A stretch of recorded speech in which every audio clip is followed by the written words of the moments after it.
I'm from the Bay, yo. I'm more Bay than any other Bay nigga out there. I dare you to come tell me anything different. You heard? All right. Pay attention. We're gonna teach you something real special today. This is two coins. Two coins. My boy Wally, then Ronnie, wherever you're at, we're at. Showing two sides of the same coin. Let me know what y'all think. Two coins. Follow us on Instagram and Twitter today. And welcome back to the Two Coin Podcast. It's your boy Ronnie. And I'm your brother Waleed, the other side of the coin. Today's episode is brought to you by Peanut Butter Screwball. That was my first time having it, so good looks, boy. Yes, sir. We joined very special podcast, first remote podcast. We joined by the host of the one and only You Got a Story, He Got a Story. He here with us today. OT. How you doing, my guy? Good. And then, a regular, y'all seen his face before. My bad. No, what'd you say? I was saying, how you doing as well, my G? Just showing the love, sharing it back. Hey, man. We out here, we living, we breathing. You know what I mean? And then, if y'all can see, we got Nick out here, too. A little regular on the pod. But, yeah, man. Fucking, You Got a Story, my guy. How's life as a podcaster, bro? Been doing this for some years now. Our fellow brother in podcasting. Word. Now it's been a little second. It's been cool though. It's cool to hear the progression of it. To have a start to now and especially with the pandemic to have that kind of experience as well. To have to figure out how to keep it moving, how to show them what's going on. So it's been a cool little experience. How long have you been recording the podcast that you got going on now? I think since 2019, 18, I believe is what it says on iTunes. So I've been trying to it took me months even before to even get my first episode out. Especially since Ronnie was the one that helped me my first episode too. Appreciate you for that, my guy. Having to record and fail over and over again, and shout out to Tev because he was the first person I had on, and it was a lot, to figure out. But that's when I started back in 2019. That shit crazy. Yeah, bro. So that's kind of around the same time frame as us, right? Yeah, more because we started summer of 2018. Yeah. I mean, regardless though, bro, what you had just said, that trying and failing, I feel you on that, bro. Because it's with your podcast, with our podcast, the people that have been around since the beginning have seen the changes in it, have seen the growth, both quality, logo, way you presenting it, and then even as a podcaster, we were talking about this off camera the other day, just public speaking, talking to people. I feel like doing a podcast has helped with shit like that. You know what I mean? And Nick can attest to it too. When we first started out recording on the phone, just in the backyard of Surge's basement, to where we are now. I mean, it's not we're still going. There's still more to do, but it's just kind of dope to see the progression and how shit can just kind of unfold organically. Hey, bro, what would you say is 100%. What would you say is the biggest lesson or your biggest takeaway from doing podcasting all this time? My biggest takeaway is that me personally, I need an outlet. And it's like finally got that part of yourself that you didn't have time for because you're always busy doing something else, and you're I'll just get to it later, and eventually later just never comes. And I used to have my alone time. I used to have my interactions with people where I could just get my thoughts out, and then it would just be that, and I can communicate, and it was helping me grow. And I just lost that with thinking about me and going toward the the grind of life, trying to figure out what I'm gonna do next, not having any time to sit down and really think about anything other than the next day, the next moment, the next future idea. What am I gonna accomplish? And then to sit down and just talk it all out and realize, oh, there's a time for this, or maybe I'm better at communicating if I listen more and don't try to rush them through the conversation because I know it's hard for them to speak, and I'm better at listening. And all right, so if I'm better at listening, how do I control my talking so it helps the conversation on my behalf so I gain something from this as well? And so all of that is just learning from podcasting, and as a whole, that's kind of what I got from it. Bro, I feel you 100% because we've had conversations about this off air. Yeah. But for sure, the biggest thing for me, the biggest benefit has been how it's improved my communication skills, even like outside of podcasting. You know what I mean? Yeah. Like this has been like a boost to like the way I communicate and the way I like talk to people and like, you know, just the way I have conversations just in general. Like it's helped me at work, it's helped me in my personal life. And I didn't see that coming. I just thought it was just gonna be like an outlet for me just to bullshit around and just, you know, spit out my tweets on a megaphone. You know what I mean? Basically what I started doing. But just to see how it's kind of helped me as a person is very dope because it was unexpected. Nah, fact. I mean, and also kind of like what you had just said about the whole learning how to not interrupt people. I feel like that's something once you do podcasting, you're dealing with that all the time talking to somebody on a podcast versus, you just breeze past them at work or, you know what I mean? You can't just cut people off on a podcast because now it's like, it's live. Like everybody's hearing it. If you look back at like our old episodes, bro, I used to do that shit all the time, and I have to go back and like correct that. You know, I still fall victim to I still do it like every so often, but I'm kind of like aware of it now. So I feel that. Yeah, I got a question for you two podcasters. You guys been doing it like you said, what 2-3 years now? Have you had like what would you say is your favorite moment you've done like podcasting so far? Has there been like one moment that you always look back on like that was a really cool moment? Do you have a favorite moment since the last few years you guys been doing this? I feel like me and Ronnie's answers are going to be Me different. first or you? Go ahead, OT. You got it. No, y'all got it. You already started. Go for it. For sure. I was going to say, I feel like me and Ronnie's answers are going to be different. But for me personally, and like Nick, you're in here too, it's like when we did the whole reunion podcast with Nick P at my place in Monterey. Yeah. Because I'm like, that was like, 2-3 years after we had like all moved out and like graduated and moved on from San Jose State. Yeah. So just to have all the homies back there at like my crib, like, and that was dope. That was a pretty good episode that we got out too. So that was definitely like the most fun experience for me. I mean, you go ahead, OT. I'm still kind of, I got to ponder on this for a second. I feel you.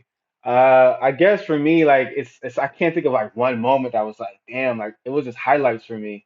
And one of the highlights is when I had all the homies on one episode where it was me, Cove, who else? Steez, and then we had Jamar, and then we had Mashal, and like having to organize it and use the mics and bring all the equipment and set it all up and host it and like think about all these like promotional ideas and have the conversation and it go the way it went. It was like, you know, it had some hiccups and I want to like do better with more people, of course, but it was like, that was a highlight. I started with 2 people, then it was 5 people. Oh shit, this is crazy. Yeah. Shout out to all the Walnut Creek homies, by the way. Yes, sir. Shout out to everybody. Shout out to the fam. Word. But man, I would say honestly, for me, it might just be the whole transition of how we recorded through these past couple years. Like you said earlier, bro. Like we start off at just recording off an iPhone in the backyard, sitting just bullshitting. You know what I mean? Then from there to finally got a couple mics, but now we're over here traveling, recording up at the MLK library, and then mobbing to different people's spot. You know what I mean? So I think it's just the whole experience of it. For us, it was all like trial and error. We had to try everything was trial and error, bro. Like that's the crazy. Even like the video thing, bro. Like I was going back on our YouTube page, and I hella forgot we tried doing the video podcast. Like what was it? The summer of 2019. Yep. And even then, it was just like I don't know. I mean, shit. Editing skills was just way whack. We were over here recording 2-hour podcasts, and that was the other thing we had to learn. It's like, bro, nobody wants to sit here and listen to 2 people talk for fucking 2 hours. Like, you know what I mean? It's just you have to try a bunch of different shit and fail at a bunch of different shit to figure out what really sticks, what really works. Exactly. So, like, I don't know. For me, recently, I feel like, and the moment that I point to, like, specifically, when we had the reunion podcast, that was when it kind of, like, hit me, like, oh, shit, like, we're kind of going somewhere. Like, we're getting a little more consistent with this, you know what I mean? And we've done a bunch of different shit that didn't work, and I think we finally found something that works. So that moment sticks out to me in particular. That reunion one? Yeah, I feel that. But, hey, man, this is your first time coming on here, you know what I mean? You got a whole podcast called You Got a Story, and, you know, being your first time on here, give our listeners a little background on who OT is, what OT been up to, where OT's been at. You know what I mean? And to add to that, just a little background on what your podcast is about and what topics you discuss on there too. All right, for sure. I'll start with the podcast. I like what it is about. It's really about the stories of the people that I've encountered, people I've known, my own story, whatever whatever lesson we get from that, or just reflection or epiphanies, and I just throw it out there, and it's for the listeners to decipher from. I It started off as just me wanting to do a podcast because I couldn't like stand watching all these podcasts that I'm watching and not do my own. Like it felt like I was like, I don't know, it felt like I was screaming and calling out for something, but like I wasn't understanding why I felt like the way that I did. So when I figured all of that out and I started the podcast, it just became that, and it became a way for me to connect with people, and to really have that one on one that I missed. Because when you graduate from college, it's the caring about somebody else's life and figuring out like going to bars and shit, and you're like, that's a lot. Like you ever did a 9 to 5? That shit exhausting. Like all I want to do is go home and sit down, like and Bro. watch TV or play a video game, put music on, put a podcast. You know what I'm saying? So that's what that is. So it's just me gaining that knowledge, gaining wisdom, gaining experience, and me always feeling like when I would have conversations with people, I would feel like, fuck, why am I only one benefiting from this? Like, no, I know mad cousins that would love to hear this and that would actually use this for their lives in the future. So it came from that, and I just sparked it. I just said, fuck it, I'm gonna just do this. Make a podcast about podcasts because I'm watching Joe Budden and him and Parks having a one-on-one, and I actually got the term meta from Parks because Parks was like, yeah, it'd be dope to have a podcast that talks about podcasts, blah blah blah blah, and I was like, well, shit, I can do that. Like that's all I do is watch y'all motherfuckers pod anyway. Fuck it, fuck it. So that's where it starts, and it's right. It's really right around the time Nipsey gets, murdered, and because that bothers me, and I'm like, I remember watching him talk to Charlamagne the God on Breakfast Club, and he's telling everybody what my mom told me in 6th grade about buying the block up, about starting your own business, about like owning real estate. Oh, like you know what I'm saying? So it's all this game, and on top of that, I get to live vicariously through him because I grew up in the Bay. We don't really, but when it came to game coaching, we wasn't doing red and blue. So we didn't find that to be an attraction. They cared about the street signs like 82nd Street in Oakland or whatever those street numbers is, but other than that, that wasn't our game. So to see him talk about it and and share the lessons that he got from that, and like, yeah, you make $1 million+, but then you lose it because you had to bury it and the mold got to it, and like putting y'all onto that, like how shitty that is, and how he could have had that in the stocks, or he could have had that in the bank, or he could have had that somewhere else and make bank off that. And y'all don't even have to do that. Y'all could just look at him, listen to him, and go forward from his own mistakes and his own lessons.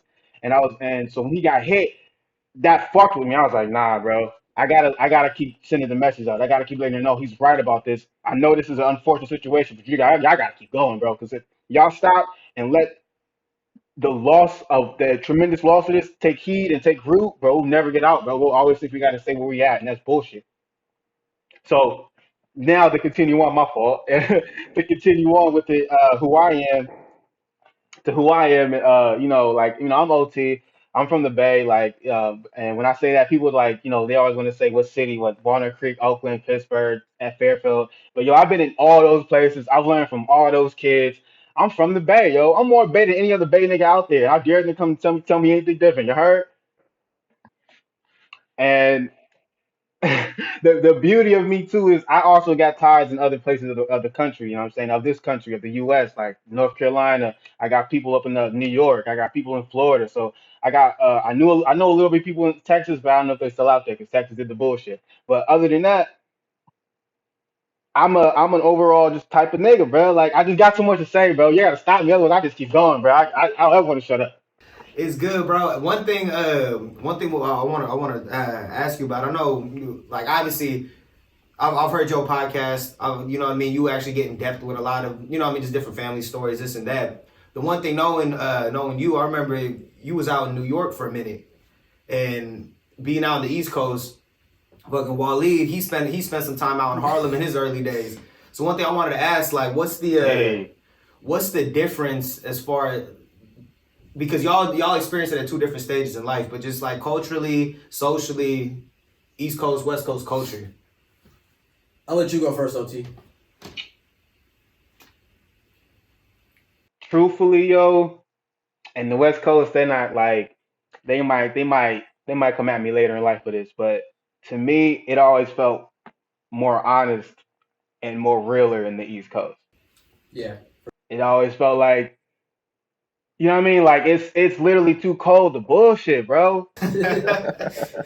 Man, like, yo, what you want, what you need, like, otherwise, yo, come on, hurry up, bro. It's cold. The winter is coming, son. The winter is coming. The White Walker's on their way, bro. Come on, hurry the fuck up.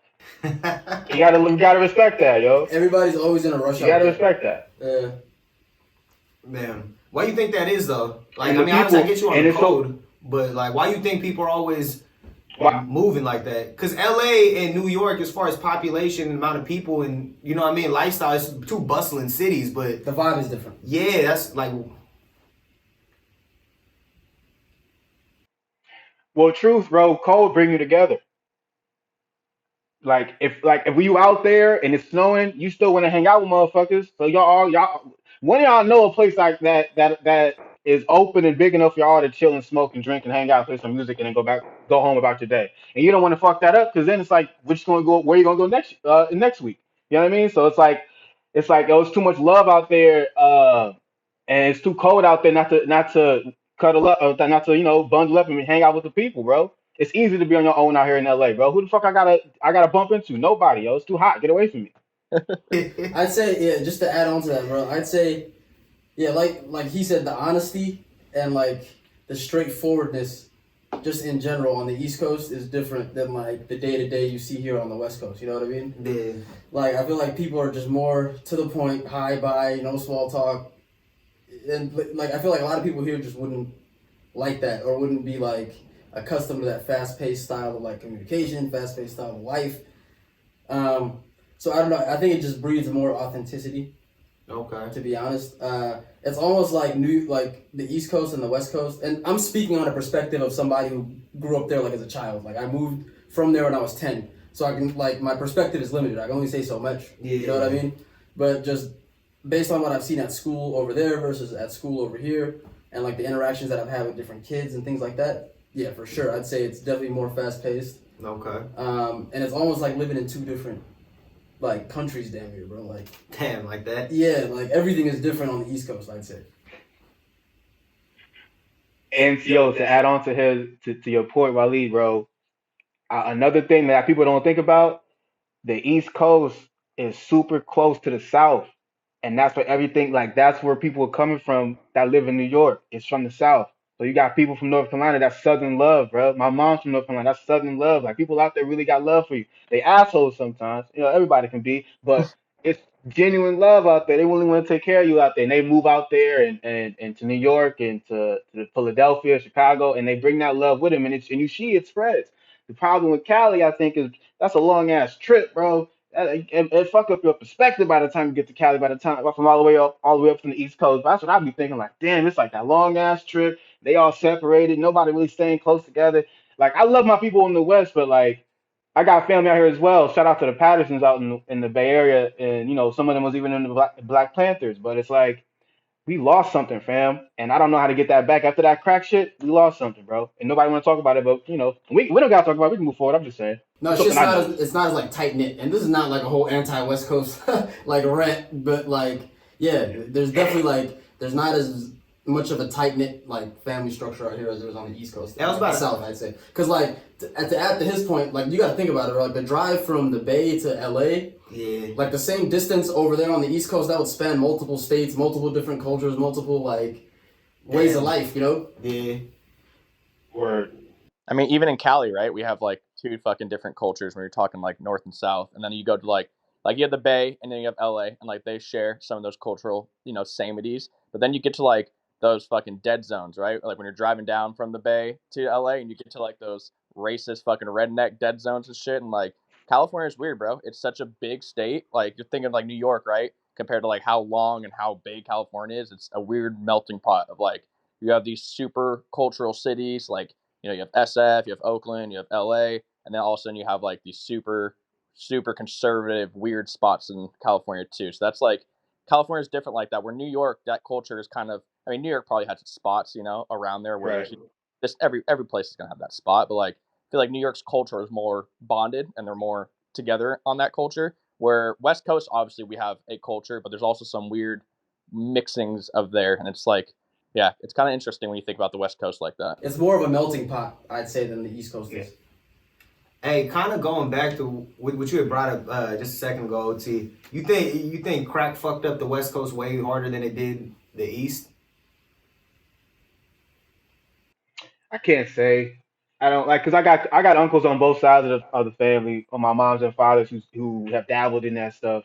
I just think the city life, bro, like especially like the West Coast city, like Oakland, Richmond, San Francisco, like it's a harsher life, bro, and that shit spreads, and hurt people, and it get grimy out there, bro. It gets grimy. I mean, it's grimy. Like don't get me wrong, Harlem is, you know.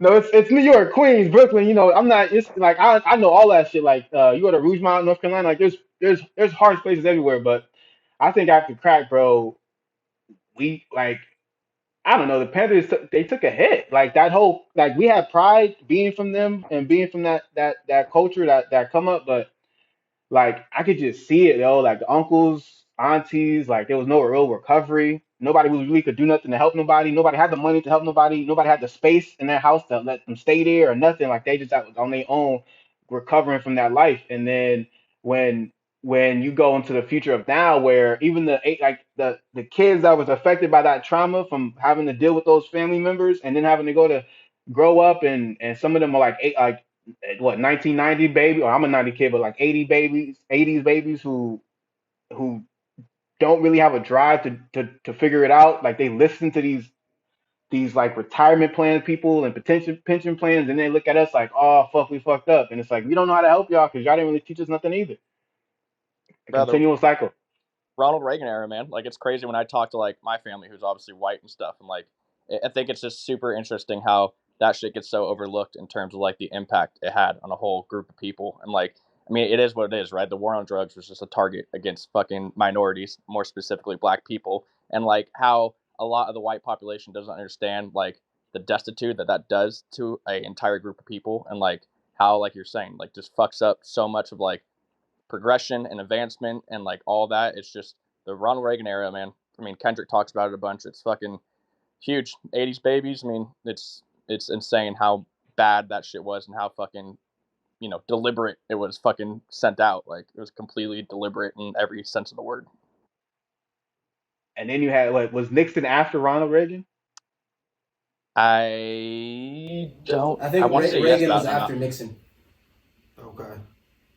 So Nixon. He was after Nixon. Yeah, Oh, Nixon okay. controlled like the '60s, like the later half of the '60s and '70s, and then Reagan was all the '80s. So all the fucked up shit that happened in the '80s was Reagan. You know what I mean? And that's why it's hard to think like Yeah. it wasn't like deliberate. You know what I mean? Yeah.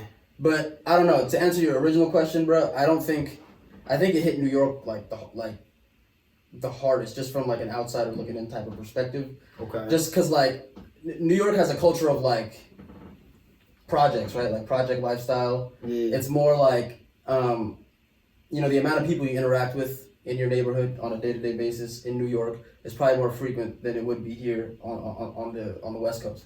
And just speaking just from personal experience and from what I've seen a lot more visible damage on the East Coast that crack has done like from the 80s versus visible damage on the West Coast. Maybe they cleaned it up since then or whatever. Like obviously there's still a lot of homeless people and stuff on the West Coast. Yeah. But what I've noticed is on the East Coast, the majority of the homeless population on the East Coast is black, without question. You know what I mean? So I think it's hit, just from what I've seen, it's hit that area harder. Okay. Just like, because I was in Harlem and I was in Newark, New Jersey. So, those are two areas that were affected by the 80s crack epidemic, right? So, like, by the early 2000s, you could kind of see the effects that it had. Damn, yeah. But I just, see what you're saying. I want to piggyback and just go off of that point to segue into a different topic. Ronnie drafted it up, but like, you talk about the Ronald Reagan era, two people that grew up in that era and that are like significant figures now are Jay-Z and 50 Cent, right? Yeah. They both grew up selling crack. Mm-hmm. You could make a case that one of them is more successful entrepreneurially than the other, and both of them it started that like because of selling drugs. Yeah. So I want to bring up this debate point, like who would you say is the greatest or the best entrepreneur, not rapper or like mogul, but the best strictly entrepreneur, Jay-Z or 50 Cent? Shoot, we'll let y'all go first. You can go, OT. It sounds like you're asking who's the better person who knew how to hustle want, or maybe I'm trying to think, like, can music be considered addiction too? I'd say that the question just would be who's the more successful entrepreneur in your opinion? But that's actually a good point. What do you mean by? Yeah, but that's what entrepreneurs are selling, right? Yeah. Okay. Hey, so what do you mean by music as aren't an they trying to addiction? sell some type of addiction? Oh, okay. I'm sorry, go ahead. I'm cutting out. No. I was just asking. What do you mean by music as an addiction? Like a product that just like you're saying, like they started off hustling, crack and cocaine, blah blah blah. He's like making a parallel to it, which I see that, yeah. yeah, so that's a hard question because I'm gonna have fun with it in my mind because I'm like, all right, when you went with technical, the entrepreneurial part, yeah, like they're both how you say moguls? Yeah, they're both moguls, both dope, but like who's better, the person that stayed in one kind of lane, or someone who kept diversifying, or someone that stayed in their pocket, right? So like Jay-Z, he's great at music. He can do music whenever he wants. He's proven that. He can even now put people on. So that's another level type shit, like J. Cole's and shit. So all right, cool. That's top tier entrepreneurship. You can teach next generation, and he's in like wine and stuff like that. But 50, he's staying in entertainment. Like sure, he's divvied off from music, but he's still in movies, right? So like he didn't really go out and diversify to anything else. He's still staying in his realm, in his pocket, and making money and doing his thing. But it's like I like to see like, but okay. And with 50, has he taught the young generation?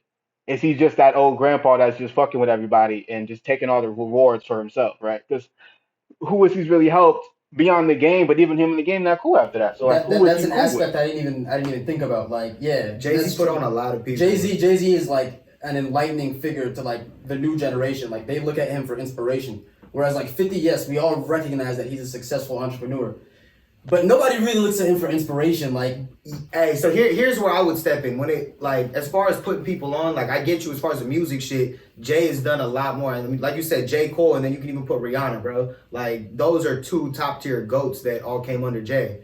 But now when you look at word. I obviously 50 and Jay, we're comparing goats at this point. The reason why I would put 50 just a little bit higher in the terms of being entrepreneurship or being an entrepreneur, being just a better top tier mogul. They both got their wines, they both got their own liquor, they all, you know what I mean? But when it comes to marketing and really pushing a product, nobody does it better than 50. And I'm gonna use Stars as an example, bro. 6 years ago, this man came out with Power, the original series, dropped season 1. And here we are 6 years later where he has 4 spinoffs off of one TV show. On top of that, he started the whole BMF documentary, the whole BMF miniseries. So you got to think about the actors that he's put on now. Like Joseph Sikora, he's forever Tommy in everybody's eyes. You know what I mean? He can go be in a different movie and people are going to be like, yo, did you see that movie Tommy was in? Tommy's a fictional fucking character, but Joseph Sikora is forever Tommy.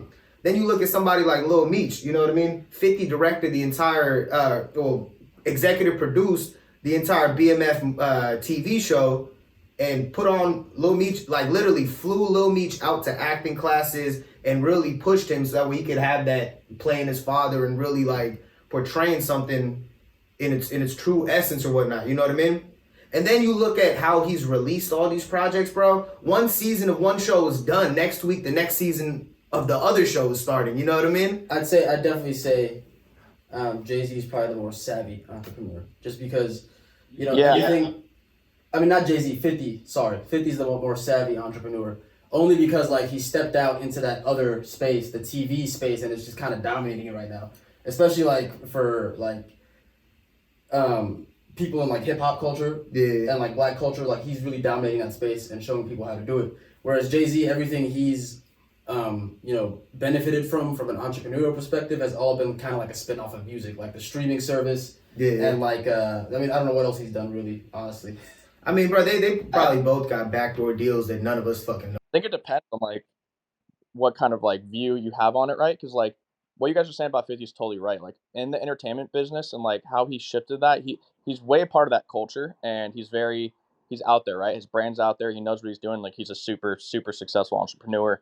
Jay-Z is like a different type. Where like Jay-Z, I think, if you're talking about like wealth, like accumulation, right? I mean, Jay-Z obviously at the end of the day is higher net worth. I mean, he's a billionaire at the end of the day, and it's like Jay-Z he moves almost similar in the style of like politician wise, where he does a lot of behind the scenes stuff. Like he makes a lot of money just off savvy investments, right? Real estate, this and that. He's not out there like, oh, like stars, power. He's not doing that stuff, which he has title and all that, which is fine. But he's very behind the scenes, making a lot of money. But and that's the thing too. Jay-Z also, I think in his mind, and it's not a bad thing at all. It's actually it could be considered really good. I mean, it could be a good thing. I think he really wanted to get a seat at the table in a lot of powerful places in terms of like, I mean, look what he was doing with like the NFL, right? Like they wanted him to do Super Bowl, and he was like, I mean, he's part of the reason why like Dre and all of them got the opportunity to do that was because Jay-Z's like, they talked to him and he's like on that board in like in a super huge organization like the NFL. And I think that's more of his thing, where 50 is more like the straightforward entrepreneur, right? Like he's out there, brand management, great, everything, entertainment, this and that. His face is out there. He knows what he's doing. Where Jay-Z, again, kind of like a politician, he has his money and his investments. We could talk about it all day, which is fine. But he almost wants to get a seat at the table where he could really do some big things. And I think he's done that, but it's also super low key. Like there's not a lot, like we don't hear about him in that light as much as 50. So it all depends. Like 50 is your man's man in terms of entrepreneur. Like he does everything, super successful. Where Jay-Z is a little bit more stealthier, but also a little bit more like seems like he might be trying to play a higher field. So it's a really interesting conversation when you look at those two, because they're different, but obviously they share a lot of similarities because they're both super smart, super savvy, super business, forward. So it's a really interesting question. I don't know if they did this on purpose, but you guys kind of like they're kind of like I don't know if you when I say you guys like Walida and Ronnie, because this question is two coins of the same two sides of the same coin type of question, because they are the same. I'm thinking about them, they are the same person. It's just 50 is louder than Jay Z. But Jay Z's on a different caliber because he's buying paintings, right? He put us onto that, and I don't think 50's doing that. But 50 also did video games. So it's like, I get it. I guess good question. Nah, like when Nick brought, I completely like didn't think about the sports realm that Jay-Z's in, because you got the NFL, but he's part owner of the Nets. He has his own. Yes, yeah. I mean, I assume 50 has his hands in some sporting agency, but Rockefeller has their own like art. When I say artists, I mean athletes underneath them. You know what I mean? And plus, just to piggyback off that point, I feel like the politician thing matters too. Like Jay-Z definitely has like a cleaner image than 50, I'd say. Oh, like 50, like he can get away with a lot of shit, but he still like maintains the bully on the block persona, which I don't think helps him in these type of conversations or debates. Yeah. He's Debo. Oh, that's crazy. He's literally he's real life Debo. Jay-Z technically gave us another billionaire too. His boy Kanye. Like without that, like you're talking about people that are like Jay-Z gave us fucking Kanye, another black billionaire. Like that's a pretty fucking huge deal. Speaking of Kanye, that's a great point. I was gonna say, bro. Speaking of Kanye, have you guys been peeping his Netflix documentary? Yeah, it's really cool and really depressing at the same time watching it, because you're like, this guy was the one, like it's the Kanye we all fell in love with, right? It's the reason why he has such a great. I mean, it's the reason why we respect him, even though he's doing so much not great stuff nowadays, and it's just really sad to see that. But like that documentary is just so crazy because you see him, or like this is the dude, like that's the reason why he's considered one of the greatest of all time. Like he's just, you can see his drive, his hunger, how like. And you could also tell in the moments in the documentary, like, you could see him slowly start changing to, like, you could see why he acts the way he does today. Like, all the shit he had to deal with, all the fucking non-believers, and, like, he had to fucking he's going into Rockefeller Records playing All Falls Down and no one wants to fucking listen to it. Like, imagine that shit, bro. Imagine you have a fucking classic record and people are fucking looking the other way when you're playing it in there. So I definitely get where it makes sense why Kanye's ego is the way it is today. But it's like, yeah, it's great, and it's also like really makes you kind of sad a little bit where we've come. But it's super inspiring for sure, man. And like I'd say to anybody who hasn't seen it yet, I would highly recommend it, because like I'm honestly like one of those people. I'll admit to this. Like a few weeks ago, I'm like, dude, I'm just like, fuck Kanye. I'm over Kanye. You know what I mean? Like everything he's doing is just kind of loud and too much, and just like I'm kind of done with it. If he releases some fire music, I'll listen and I'll give you my opinion on it. But other than that, like I'm cool off talking about Kanye. Yeah. And then like I saw my boy like watching the Netflix documentary, and I peeped it with him, and I'm like, damn, bro, like this is. You realize like people say old Kanye, new Kanye, but like Kanye's been the same motherfucker the whole time, bro. He's been the same dude the whole time. It's just different circumstances throughout his life, like leads him to act like different ways, but he's been the same driven and hungry motherfucker like his whole life. And just to see that attitude that he has now as a billionaire, like that same attitude that was like he had that in him when he was still coming up, is very, very dope to see, bro. Because like you see, like there's footage of him when he was like broke and like 23, 24, 25, just making beats trying to prove himself and like just going to bat for himself and like his abilities and shit. And to see it finally pay off, and it's like, yeah, I would be talking my shit too if I was him. And it's like you kind of relate to him on a more human level than to just kind of like seeing like all the tabloids and headlines and shit. Yeah. No, that's a good point. Nah, yo, I've been watching it, yo. Like it hasn't gotten me there yet, but it's gonna have me drop a few tears for sure, right? I feel the build up, yo, because like it's crazy, bro. I've always accepted Kanye. Like I accept the good and the bad with Kanye. So even when he's like, cause all that magical stuff he does, like if I praise him for that, I gotta also just accept him to have another side of him too. Like and however far that other side takes life, yo, I gotta accept it because I loved him when he was just giving me the vibes. But he's a human being. He's a full, complete person. So of course he's gonna have another side of him that we don't see that might leak out sometimes in life.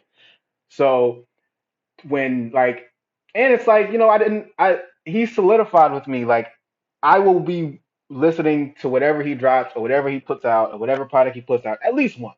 I'm gonna give him the benefit of me experiencing with my perspective at least once because I'm grandfathered in. I've been a fan, like I'm been a fan since I'm a '92 kid. Kanye's been around since before me. My brothers are older. I've heard him on the radio. Like I'm not gonna cancel this dude. I'm not gonna take him off the show. So I'm not gonna denounce the man whenever he's not having a good day. It's just what it is. Like Kanye's being Kanye or Ye, as he wants to be called today. That's what that documentary In made the me Dr. realize. Fire, Made me realize the same exact thing you just said, because I'm like, bro, we've been locked in with Kanye since like '05. You know what I mean? Yeah. Like we've to a certain extent we've seen the come up. Like I'd say like my Kanye fandom started when he dropped Graduation, Yeah. and it's like from there like he's had so many different phases in his career. You know what I mean? So Here's an interesting question, y'all. You think Kanye is cancel proof? I think so. 100%. is Dave cancel proof? Is who? Dave Chappelle.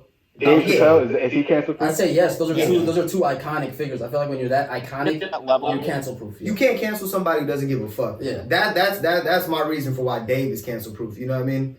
Like you fuck around, cancel him, he's gonna be like, all right, cool. And then the public's gonna be like, wait, we're joking, come back. Like, you know what I mean? The same shit. You can say the same shit about Kanye too, to a certain degree. Yeah. Because if you cancel him or not, his attitude's always gonna be like, all right, fuck you, I'm doing what I want to do. Yeah. And it's not like bad. people still pay attention no matter what, and he's proven that over and over again. Canceling, like the definition of really canceling someone, basically like meaning, I mean, I think of it as like if you really want to cancel someone, you're taking away the voice that they have in culture or in the public eye.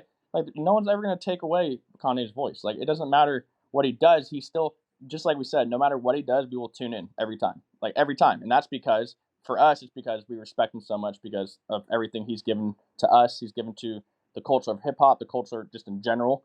But like when you're that big, same thing with Dave Chappelle, like when you're that big, you're always gonna have a voice, you're always gonna have listeners, people are always gonna maybe not respect, but they're always gonna at least give you an ear. And like if you're really canceled, I feel like that's when no one gives you an ear anymore, right? No one will listen to you. I feel like that's the real version of canceled. And like being completely canceled is like so hard. I mean, again, when you get to that level of stardom. It's just impossible. But I don't think he'll ever get canceled. Like I think just Kanye and Dave both are just too powerful for that shit to even touch them. Yeah. Go ahead, bro. But you got to ask yourself the why though. And then, cause I'm like tearing up thinking about it right now. I'm getting goosies because I'm like, yo, like the why is right there at the tip. I'm not grabbing it though. Like the reason why they're so uncancelable is because they didn't stay horizontal with their shit. These are vertical people. Like Dave Chappelle makes 70-year-old people laugh, and he can make a 10-year-old person laugh, and everybody in between can meet somewhere in the middle. But that's how good he is. And the same thing with Kanye. That's why his samples hit y'all so hard, because y'all grew up with your mom wanting to play his music because it was sampling from her music or your dad's music, and so now it's just a vertical of love. So it's like y'all can't cancel nobody. First off, is it really canceling or is this a timeout? Because you can't cancel nobody regardless. But Yeah. it's like vertically, like it's like you feel me. So vertically, it's like, are you cancelable? Can somebody quiet you, or do you have enough cachet with the entire spectrum of life from the top to the bottom, so they don't have a leg to stand on to knock you over? It's just impossible. You gotta have resort horizontally. You gotta hold it down for your people, for your generation, and then meet everybody. Understand the vertical part, like meet everybody mentally so they can understand you and fuck with you. Hey, I ain't gonna lie, that was a bar, bro. Is it canceled or are you just taking the time out? But nah, fucking hey, what's your thoughts on the whole Joe Rogan situation? As far as we talking about people getting canceled, like you think he's too big of a name that he's created in himself to be able to be canceled even for something like that? He's white, so that's a whole different thing. Like I was about to say, sorry, go ahead. No, yeah, I mean he's white. It doesn't like. There's a whole different set of rules now that when you go like that, because like you flip it around the other way. If someone was acting that foul and doing all the shit he did, like there would be tremendous uproar from the white community. But because Joe Rogan is a white man, and especially his demographic that he pulls with, like all those dude bros, like I don't have anything with Rogan in terms of like his content, like not his content, like what he is as a podcast and stuff. Like cool if that's your thing, whatever. But like the type of demographic he pulls in, like none of those dudes are gonna care about that because that's just the kind of people he brings in, and it's just when you're a white dude, as we all fucking know. When you're a white dude. And just to add to that point, with Nick, it's like he's a white dude, and there's so many white people out here, so you can't cancel someone that's that big. And so for me, because I talked about it on the pod too. I talked about it on the pod too, bro. I was like, real talk. He really clowning y'all white people because he's saying he's better than y'all because he's saying like he can say the one thing we're telling everybody else not to say. Yep. Yeah. Damn, that's a good point. You know what? I just respect anybody who stays true to themselves no matter what people are saying, honestly. So salute. Yeah, you gotta push through adversity. Yes. You know what I mean? Even Kyrie, I think Kyrie's a diva, but I still respect him to a certain degree because he doesn't give a fuck what nobody says. He just sticks to whatever it is he's doing. And I gotta respect that, you know? Yeah. Man, I got my own thing with Kyrie, bro. I fucking I sided with that man for years, bro, and it's just like, fuck, man. That's a whole nother... You're making it hard, buddy. We're gonna fucking delve off into a whole tangent when we start talking about Kyrie. I think now's a good point to wrap it up, dog. We got a tea time in 30 minutes. Nah, yeah. Hey, bro, OT, for real, man. We appreciate you joining us. Wanted you to be the first guest we get on these remote pods, you know what I mean? First remote pod, it was only right, you know what I mean? You get a lifetime guest pass to the 2 Point Podcast, Appreciate bro, you. whenever you want. All this love. Appreciate y'all. Yes, sir. But yeah, man. You want to tell the people anything you got coming out? Any when's the next episode dropping? What they need to know? We're gonna have we'll have your socials and all that stuff tagged in already, but Oh, for sure. Yeah, man, look out for me. I try to release an episode once a week, at the top of the week. And other than that, man, You Got a Story is my pod. I mean, it's my Instagram. I appreciate all of y'all. I appreciate you. I appreciate the podcast two point. I'm sorry, I'm messing up the name right. It's the Two Coins, same side. 2 Point Podcast. Two sides of the same coin. I appreciate appreciate Ronnie, of course, Waleed, Nick for even joining in and sharing game. Because people don't know, I don't know if people know, but Ronnie was my producer, bro. Like he was my editor. Like this dude is like when I check in on his podcast because I love seeing his growth because he was putting new ideas with me and throwing me on the shit. So it's always dope to see the pod grow and see you two still doing it after all this time. I don't know if we're rivals or in a competition or if we just podcasters just out in the podcast world, but We it's podcast all love, siblings, man. I bro. appreciate y'all. Thanks Yes, for sir. having me. Thanks, man. Hey, before we wrap it up, one thing OT always be saying on his shit, man. Shout out to TK Kirkland, bro. Hey.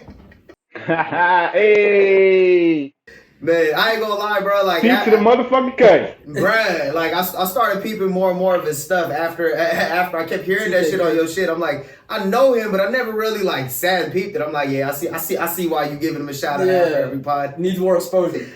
Nah, facts, man. Hopefully he comes to improv, man. And salute to the boy Nick, man. Always a pleasure having you on here, bro. Yes, sir. Man, you can catch this motherfucker playing you know what I mean, coaching Foothill to a national championship coming soon. You feel me? Or you can catch him at your local golf course getting his ass ran by me. Pause. Pause. Yeah. Well, shit, man. Deuces. On behalf of the Two Coin Podcast, it's your boy Ronnie. And I'm Waleed, and we out this motherfucker. Yeah.